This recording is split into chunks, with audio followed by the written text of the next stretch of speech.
এটা কি রসগোল্লা? আমরা প্রত্যেকদিন আপনাদের জন্য সাজিয়ে রেখেছি নানা অঙ্গিকের অনুষ্ঠান, স্বাদের অনুষ্ঠান। আপনারা সাথে থাকুন, পাশে থাকুন। এটা কিসের রসগোল্লা? কাঁচা লঙ্কা। হ্যাঁ, কাঁচা লঙ্কার রসগোল্লা। ঝাল লাগবে না মিষ্টি লাগবে?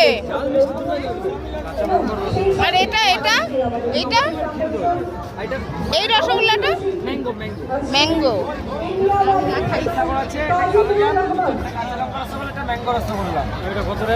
এটা কি?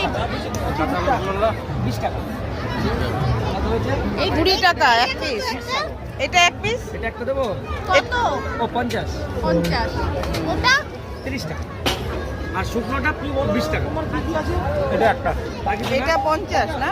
আর এটা হলো